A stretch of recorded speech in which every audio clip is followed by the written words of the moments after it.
Previously on Historical Geocaching, I'm visiting the Huron Lightship in Port Huron, Michigan.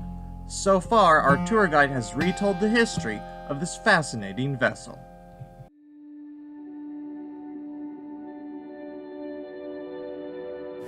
This is the wardroom here. This is the officers' quarters. They had each one had their own bedroom, and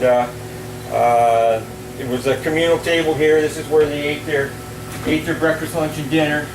This was not open space to the rest of the crew. The rest of the crew was off limits here unless they had a job to perform, and they would come back and do that, or they were invited, which was not Not gonna happen. no, it was not unusual because you only have 11 guys here.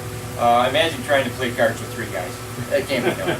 So so they were back here at certain times, and I'm sure this wasn't a strict ship. So on the wall here we have a map of the different places in the Great Lakes where there were lightships, and some of the lightships that were actually stationed there. These date from as early as 1832 till our ship here came off in 1970. 20 or 21 locations. A couple of those are Canadian. The last 2 lightships on the Great Lakes were this one and a Canadian lightship, which was the lightship number 22, and that was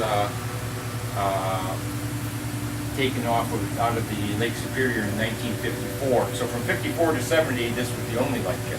Now, if we look up on this little map above our direction finding radio here, you'll see that there's you see where the bottom, south end of the lake, we're just below in the river there, and as you go into the lake you see the little the line that goes straight up indicates there's 2 buoys on either side of that line.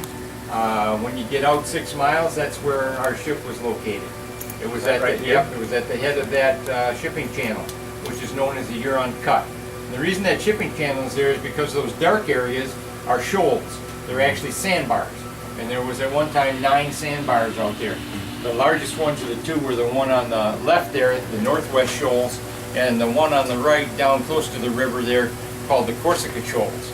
So as the ships came out of the lake, they needed to get into that dredged area. In order to find that, they had to have a lightship out there.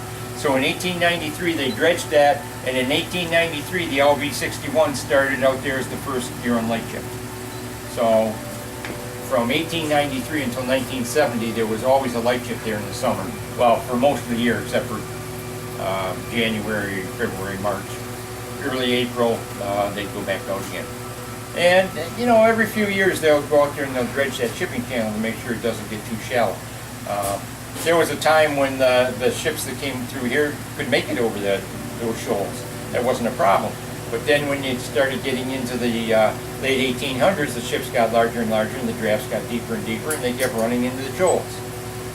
So they dredged that out. So that's where we sat out there, 6 miles north of the bridge and 3 miles out.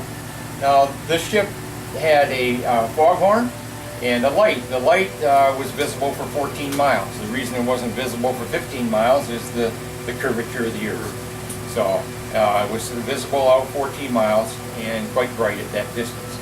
The foghorn was for use when it was foggy out, obviously.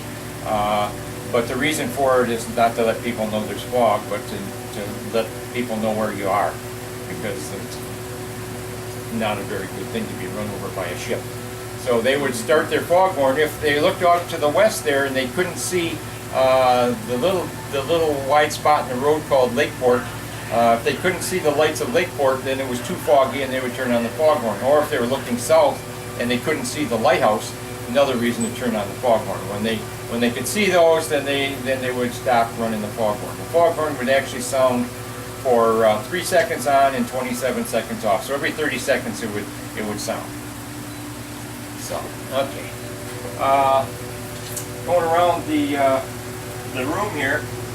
On the back we have a series of model ships that were built by a gentleman named Herman Chapman. He's a local guy, and he built all of these from scratch, and he built every one to the exact same scale. So that's really nice because that gives us a reference from one ship to the other. While you're out here, did you notice that there's a ship moored down here about 8 to a mile? That ship is this one right here. It's the U.S. Coast Guard cutter Hollyhock. That's a 225-foot icebreaker slash buoy tender. You can see the buoy sitting on the front deck there.